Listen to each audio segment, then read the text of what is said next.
Salut tout le monde, aujourd'hui on se retrouve pour une nouvelle vidéo, une vidéo que vous m'avez beaucoup demandé. Bon, ok, j'ai eu qu'un commentaire qui me le demandait, mais comme on dit, c'est pas la quantité qui compte, mais la qualité. Et Étienne, cette vidéo elle est pour toi. D'ailleurs, si vous voulez que je parle d'une enquête particulière, n'hésitez pas à me le dire en commentaire, ou alors même d'un sujet particulier, n'hésitez pas à me le dire, j'ai du temps à perdre, je pourrais le faire, mais bref. On va commencer l'affaire. Du coup, cette vidéo elle est sur l'affaire très connue, que vous connaissez très sûrement, c'est pour ça que je vais pas aller dans les détails, en plus elle est très très longue, mais c'est sur l'enquête criminelle, la mort de Ghislaine Marchal et l'affaire Omar Haddad, que vous connaissez sûrement grâce à cette phrase très connue avec cette fameuse faute d'orthographe, Omar m'a tué. Du coup, c'est l'histoire de Ghislaine Marchal, une femme qui est retrouvée morte dans sa propre cave. Et c'est son jardinier Omar qui va être soupçonné, arrêté, emprisonné et condamné. Mais c'est l'absence de preuves matérielles indiscutables dans cette affaire qui va amener cette idée d'erreur judiciaire chez beaucoup de monde. Faut savoir que c'est une des affaires criminelles en France les plus marquantes des années 90, voire même des enquêtes judiciaires en France tout court. Il y a eu plus d'une vingtaine de livres sur cette affaire, un film très populaire sorti en 2011 et des milliers d'articles, de presse, de documentaires criminels sur cette affaire. Bref, on va commencer tout de suite, allez c'est parti.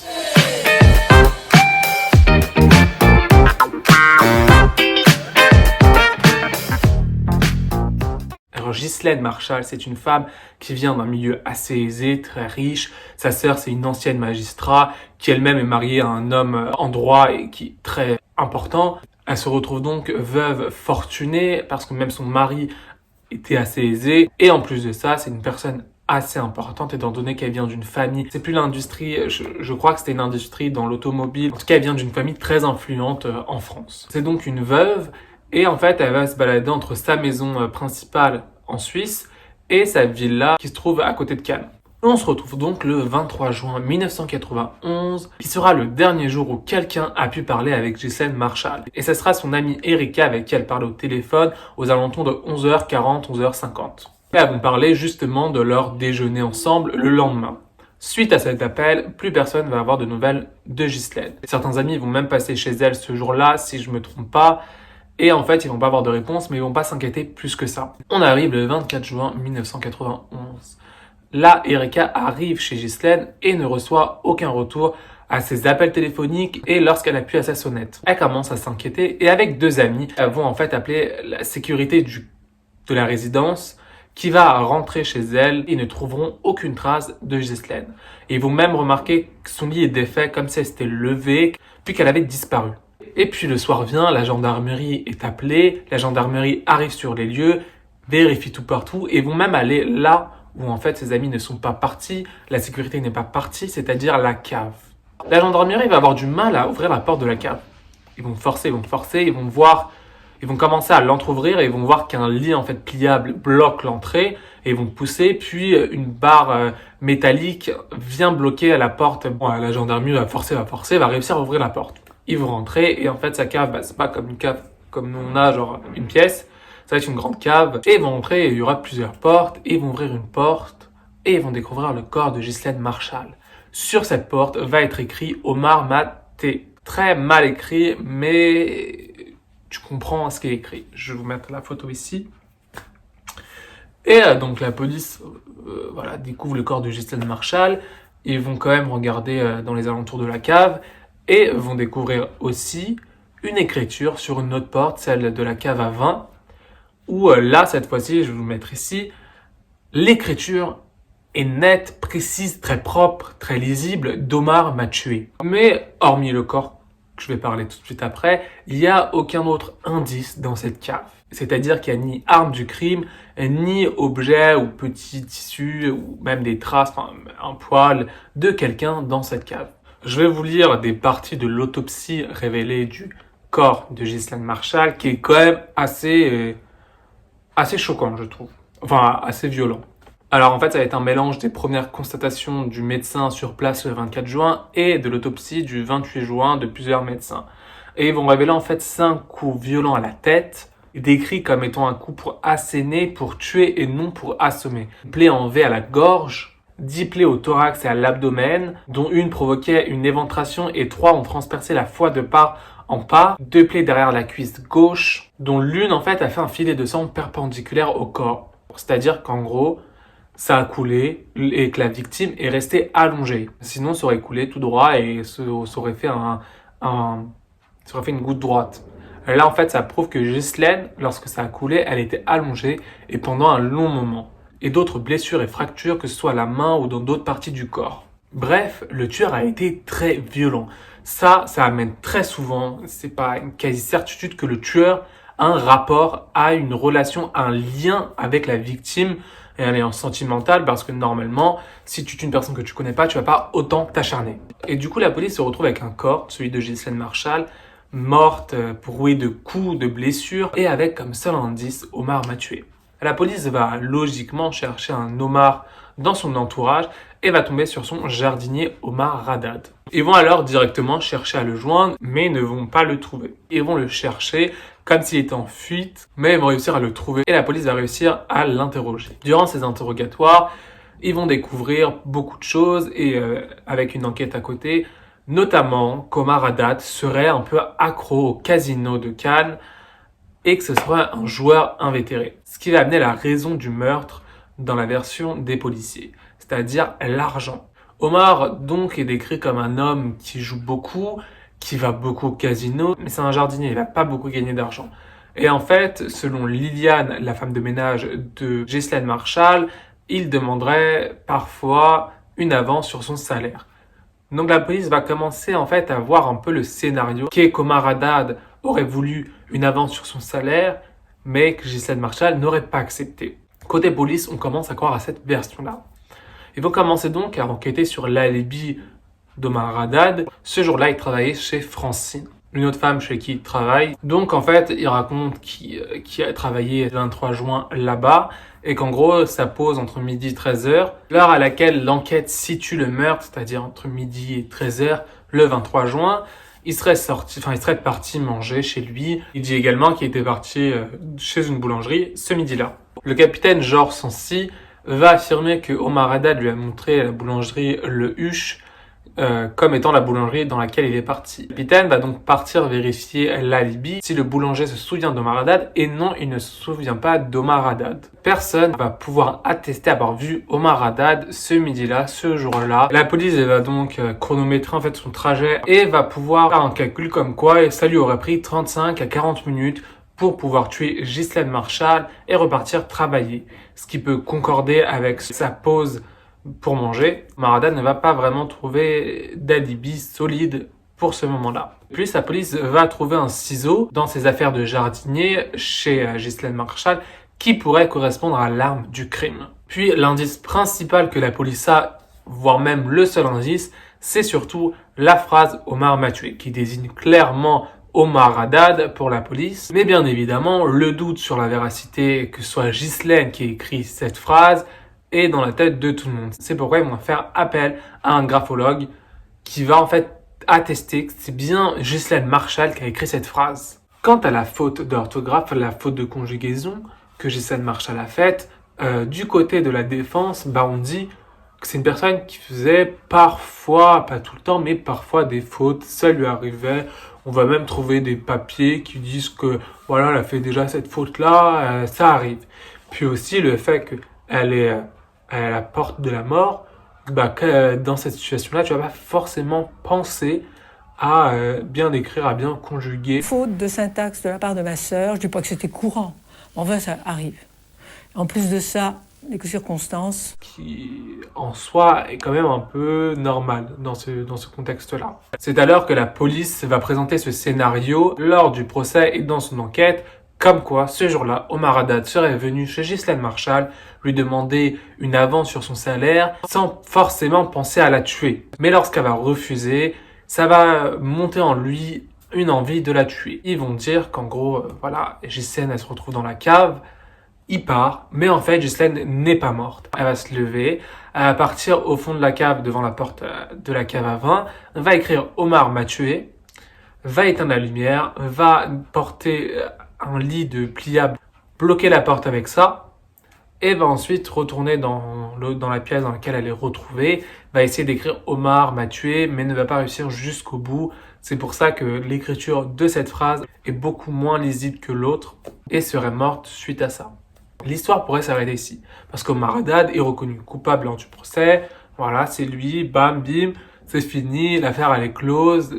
Sauf que l'affaire va ramener l'opinion publique à se soulever, à partager son idée qu'Omar Haddad est innocent. On pourrait se demander pourquoi. Parce que là, quand même, je vous ai cité tous les indices, toutes les suppositions que la police a réussi à récolter, qui prouvent qu'Omar Haddad est une personne peu fiable, qui pourrait tuer Ghislaine pour de l'argent, et qui l'a fait étant donné que personne qui peut témoigner de l'avoir vu ce jour-là.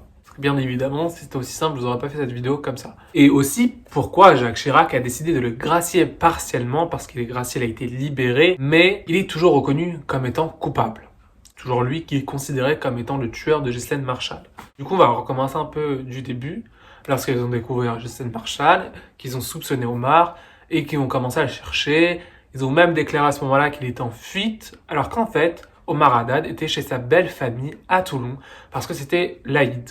Et lors des interrogatoires, faut savoir qu'Omar Haddad est immigré marocain. Il ne parle pas très bien le français. Et en fait, pendant ces interrogatoires, parfois, il va répondre oui sans vraiment trop comprendre les questions. C'est quelque chose qui arrive souvent. Pour nous, ça peut nous paraître totalement insensé de répondre oui à des questions que tu comprends pas, mais c'est des faits qui arrivent très souvent lorsque tu es un immigré. T'as la pression de la police, tu sais pas trop quoi répondre. Ça me fait beaucoup penser à l'affaire Tahirada, sur laquelle j'ai fait une vidéo. Vous pouvez évidemment aller voir sur ma chaîne. Voilà, quand on a un immigré dans un pays, et quand t'as cette pression de la police, en fait, parfois, tu sais pas trop quoi répondre. Tu vas même avouer, certains même avouent des choses qu'ils n'ont pas faites. Ce n'est pas le cas d'Omar Haddad, il n'avoue pas, mais parfois il ne comprend pas trop et il préfère répondre oui sans trop savoir. Il faut savoir également que les policiers n'ont jamais proposé un interprète pour l'aider à comprendre les questions, comme si ça les arrangeait un peu, qu'ils comprennent pas trop et qu'ils disent oui et basta, l'affaire elle est réglée. Bref, quant à la question accro au jeu au casino, selon la défense, non, c'est pas du tout un accro au casino. Il y va, oui, il y va, mais pour jouer quelques pièces. Quant à son alibi entre midi et 13h, faut savoir que le capitaine avait dit qu'il allait vérifier son alibi à la boulangerie, mais Omar Haddad vérifie bien plus tard la boulangerie dans laquelle il a vérifié, et ce n'est pas la boulangerie dans laquelle il était parti. C'est une boulangerie qui était juste à côté. Donc pour la boulangerie, c'est pas top. Faut savoir aussi qu'à 12h50, le 23 juin 1991, il a appelé d'une cabine téléphonique et France Télécom a confirmé l'appel qu'Omar Haddad dit avoir passé ce jour-là à cette heure-là à sa femme qui était à Toulon pour préparer la fête de l'Aïd. Ça n'a pas empêché la police de mettre son scénario comme quoi il a quand même réussi à partir et revenir pour tuer Ghislaine Marchal. L'arme de crime n'a toujours pas été retrouvée. Que selon les policiers, à un moment donné, ça pouvait être un ciseau du jardinier, sauf que grâce à un détective engagé par l'avocat d'Omar Haddad, on a découvert qu'un couteau à papier, une dague très fine, qui correspond à la description des médecins lors de l'autopsie, a disparu. Et la disparition de cet objet est confirmée que ce soit par la femme de ménage ou même par la famille de Ghislaine Marchal. Et quant au plus grand indice sur cette scène de crime, c'est-à-dire la phrase « Omar m'a tué », le calligraphe engagé par la police, qui au début de l'enquête disait être sûr que ce soit Ghislaine Marchal qui a écrit ça, lors du procès, il est sûr qu'en fait 2/3 de la phrase est écrite par Ghislaine Marchal, que les 1/3 restants, c'est pas Ghislaine Marchal. Puis bien évidemment, des contre-expertises vont être amenées. Jusqu'à aujourd'hui, beaucoup d'experts ont étudié cette phrase, ont étudié l'écriture de cette phrase, et réfute l'idée que ce soit Ghislaine Marchal qui écrit cette phrase. À un moment donné, il faut être logique. T'as autant de coups sur toi, tu as quand même la force d'aller écrire sur une porte si bien, si nette, je vous remets la photo ici, qui va avoir autant de blessures, va réussir à prendre son sang avec Omar m'a tué aussi bien, net, tout droit, tout lisse. Tu vas réussir à te relever, tu vas réussir à faire tout ça. Puis à un moment donné, tu vas réécrire, puis là, tu es trop fatigué, tu écris plus trop droit. Puis là, tu tombes, tu meurs. Faut savoir aussi que le corps, il a retrouvé plus loin de la porte. Donc en gros, elle l'a écrite, puis elle s'est traînée au fond. Elle n'a pas terminé, puis elle s'est traînée au fond. Faut aussi savoir qu'elle portait un peignoir à ce moment-là. Que le peignoir, en fait, il est un peu relevé vers le haut. Comme si quelqu'un l'avait traîné. Mais selon la police, elle a écrit elle-même. des grosses incohérences qui fait que tout le monde pense qu'Omar Haddad est innocent et qu'il a subi du racisme également, étant donné que dans plusieurs vidéos, Omar Haddad a évidemment subi malheureusement du racisme lors de son procès et même lors de l'enquête. Il faut savoir qu'il y a quelques anecdotes comme lorsqu'il parle à Omar et qu'il dit Omar debout, au lieu de dire accusez Omar Haddad, levez-vous. Ça peut paraître rien dit comme ça, mais en fait ça va être ce genre de racisme involontaire et à montrer en fait qu'il y a déjà une opinion mauvaise de la personne, des gestes totalement déplacés. Mais le pire va venir du président de la cour qui, lorsqu'il va interroger la femme d'Omar Haddad, va lui demander des questions sur la personnalité d'Omar et elle va lui dire il est gentil, qu'il ne fera pas mal à une mouche. Et là va sortir de la bouche du président oui, mais il égorge le mouton. Puis on voit réellement qu'il y a beaucoup d'erreurs. Sauf que vas-y, une erreur ça passe, 2 erreurs ça passe, 3 erreurs ça passe. Là, il y a beaucoup d'erreurs. Faut savoir également que la police va trouver un appareil photo où il va y avoir 11 photos dans la pellicule. Et en fait, ces photos vont être détruites. Parce que la police va juger qu'en fait, elles apportent rien à l'affaire. Du coup, elles vont décider de détruire les photos. Au lieu de les donner à la famille de la victime, donné que c'est les dernières photos de Ghislaine Marchal. Elles peuvent avoir une valeur sentimentale énorme pour la famille. La police, en fait, elle a décidé de supprimer, ça ne sert à rien. Puis ça va prendre trop de place. Voilà, 11 photos dans un dossier aussi long, ça n'a pas sa place. Puis alors la famille de Ghislaine Marchal, elle s'en fout, elle dit bon d'accord, c'est pas grave, on comprend, s'ils disent que non, c'est non. Puis il y a aussi le corps de Ghislaine Marchal qui a été donné à la famille, qui l'a directement incinéré avant même que le juge, les accusés ou la défense ne puissent lire le rapport d'autopsie du corps de Ghislaine Marchal. Comme très bizarre. Puis des erreurs comme ça, je peux vous en citer pendant des heures. Je vais arrêter de trop me pencher sur le manque d'indices ou les erreurs de la police, parce que les erreurs de la police, putain, il y en a. Mais voilà, je pense que vous avez compris l'essentiel. La police a créé un scénario avec les indices qu'elle voulait, avec les suppositions qu'elle voulait, avec les recherches d'alibi qu'elle voulait et celles qu'elle ne voulait pas. Ils l'ont mis de côté. Puis, lorsque les enquêteurs, lorsque les détectives vont aller plus loin, ils vont voir qu'il y a un gros souci dans le travail des policiers. Parce qu'en fait, la police ne va pas chercher un autre tueur, ne va pas chercher un autre suspect. Ils ont eu Omar avec la phrase « Ils sont arrêtés à Omar Haddad ». Il y a aussi un gros problème sur la date de la mort de Ghislaine Marchal. Dans le premier rapport que les 3 docteurs différents ont donné sur la date de mort de Ghislaine Marchal, ils avaient mis le 24 juin 1991. Mais ce jour-là, bien évidemment, Omar Haddad, il était à Toulon. Il n'aurait pas pu la tuer. C'est impossible. Comme par magie, une lettre des 3 médecins disent qu'en fait, c'est une faute de frappe, qu'en fait, c'était pas le 24 juin qu'on voulait écrire, c'est le 23 juin 1991. Donc là, on veut me faire croire, moi, Kevin, que 3 médecins se sont trompés, qu'ils ont fait la même faute de tape. Au lieu de noter 23 juin 1991, ils ont écrit 24 juin 1991.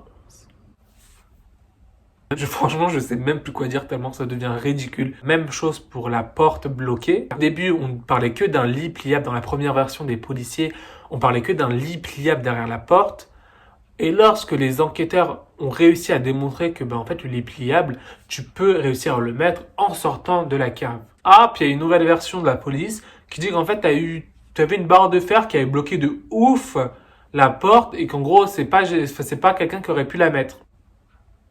Ok. Mais en fait, tu comptes inventer encore combien d'indices comme ça? Là, c'est même plus, ils ont essayé de cacher des trucs, c'est...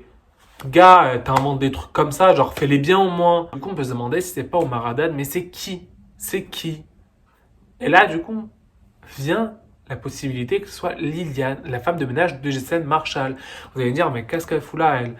Eh bien, à l'époque, avec son petit ami de l'époque, avant ce week-end, elle a dit qu'elle allait travailler. Samedi, elle est partie travailler, dimanche, elle est partie travailler, puis lundi... en fait, elle parle tôt le matin, elle revient et elle dit en fait, Ghislaine elle est morte, blablabla. Enfin, quand la police découvre son corps, quoi. C'est impossible, il y a un problème. C'est du coup, elle est morte la veille. Et en fait, son petit ami de l'époque, du coup, à qui elle avait dit, elle partait travailler, il va voir dans les journaux par rapport aux dates et tout, Et il va comprendre qu'il y a un problème. Bref, tu mytho, enfin, t'es parti travailler, elle est morte. Qu'est-ce qui se passe? Et elle va lui avouer, elle va lui dire non, en fait, je te dois la vérité. Ghislaine Marshall m'a donné le week-end, voilà. Et du coup, moi, je suis parti à la plage avec ma fille, blablabla. Son mec ne va pas la croire. Donc là, je vous dis que son mec avec qui elle vit ne va pas la croire. Pourtant, les policiers ne vont rien faire, ils vont rien s'en foutre, bla, niette. Donc la police va croire ce qu'elle, elle dit, mais son mec, qui la connaît mieux que n'importe qui, ne va pas la croire. Et en fait, quelques années plus tard, dans un documentaire, elle va dire, en fait, non, elle était partie à la plage avec un autre homme. À cette époque-là, c'était son ami, qui s'appelle Pierrot, et qui après est devenu son mec. Personne n'est au courant que Ghislaine a donné le week-end à sa femme de ménage. Personne n'est au courant de ça. Je tiens à préciser. Laisse-moi en douter un peu. Et il faut savoir aussi que son petit ami, du coup, aujourd'hui il est mort, mais Pierrot a déjà été accusé pour meurtre. Bon, Liliane dit que c'est pure légitime défense. Je vais pas mentir, je vais pas vérifier. Il a quand même tué quelqu'un. Normalement, t'es un enquêteur, t'es de la police, t'as un minimum d'intelligence. C'est un potentiel suspect. Tu dois vérifier. Ni Liliane ni Pierrot n'ont jamais été accusés, n'ont jamais été des suspects, n'ont jamais été interrogés plus que ça. Mais c'est pas tout. Parce qu'il y aura un potentiel autre suspect, un membre de la famille. Et ça, beaucoup de personnes, dont l'oncle d'Omar Haddad, a avoué que 2 mois avant le meurtre, Ghislaine lui avait dit qu'en gros, elle se sentait plus trop en sécurité à cause d'un membre de la famille qui lui demandait de l'argent notamment, et en gros qu'elle avait une pression et qu'elle se sentait vraiment pas en sécurité, qu'elle se sentait mal. Ce que va avouer l'oncle de Omar ne va pas être pris en compte parce que c'est l'oncle d'Omar. Et qu'en gros, ils vont se dire, c'est son oncle, donc en fait, il est en train de mentir pour protéger Omar Haddad. Sauf qu'au moins 5 autres personnes, des personnes pas du tout en rapport avec sa famille, des amis de Ghislaine à qui elle avait aussi confié qu'elle ne se sentait pas bien, qu'elle se sentait menacée par un membre de sa famille. Malheureusement, je n'ai pas réussi à trouver c'était qui. J'ai cherché, mais que ce soit dans les documents ou dans les articles, personne ne donne son nom. Comme je vous l'ai dit, la famille de Ghislaine est très importante, très influente, très riche.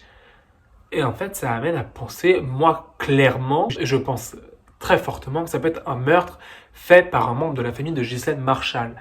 Et que tout le monde a du coup protégé cette personne-là grâce à leur argent, grâce à leur influence, ou que ce soit auprès des autorités. Et du coup, ils ont essayé d'amener ça contre, la première personne dans son entourage qui aurait pu la tuer. Allez hop, un immigré, on va le prendre, Omar Haddad, bam, bam, bam, bim, bam. L'affaire est jouée. Enfin, après, comme j'ai dit, c'est mon opinion. Il faut savoir aussi qu'à l'époque, si technologiques, ils n'étaient pas assez puissants, mais que depuis, on a réussi à trouver des traces ADN sur le homard m'a tué.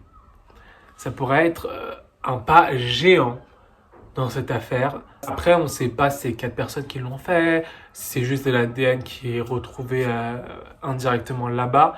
Mais il y en a un, c'est un ADN mélangé au sang. Donc c'est vraiment l'ADN du tueur. Il faut savoir aussi, d'ailleurs, je viens de me rappeler, je ne l'ai pas dit, encore un autre truc qui me vient à l'esprit comme ça, que sous les ongles de Ghislaine Marshall, aucune trace de sang n'a été retrouvée. C'est-à-dire que la go, elle a pris son sang, elle a écrit, donc elle a nettoyé ses mains après. Non, c'est pas possible ça aussi. Qu'il y ait des traces de terre, mais rien d'autre.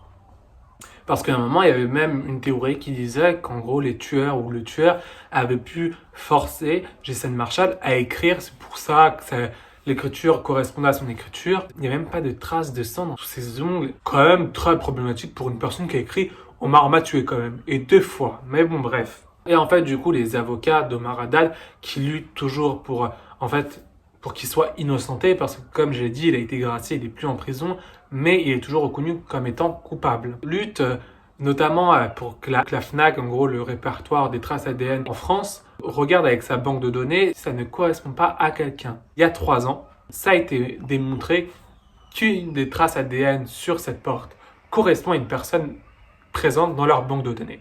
Et jusqu'à ce jour-là, ils n'ont pas révélé à qui il appartenait.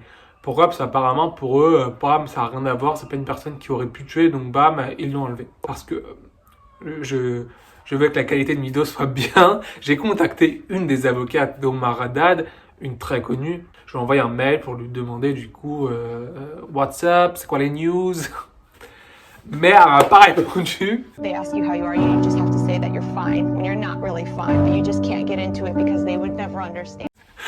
Donc, si elle me répond un jour, je ferai une partie 2 de cette vidéo-là. Donc, Sylvie, si tu me regardes, réponds-moi, s'il te plaît. Voilà, je pense que j'ai fait le tour de cette affaire. Elle peut être un peu brouillonne, cette affaire, parce que, comme je vous l'ai dit, il y a tellement d'éléments, il y a tellement de choses dans cette affaire que ça a été difficile. Je savais plus de quoi parler, je savais pas de quoi parler et de quoi pas parler. En vrai, tout est important. Il y a plein de choses encore qui paraissent hallucinantes quand tu sais. J'espère que ça vous a plu. N'hésitez pas à commenter vous ce que vous pensez de cette affaire, ou comme je vous ai dit, si vous voulez que je fasse une affaire précise, n'hésitez pas à le dire en commentaire, à liker aussi et à me follow si ce n'est pas déjà fait. Bref, des bisous et à très bientôt pour une nouvelle vidéo.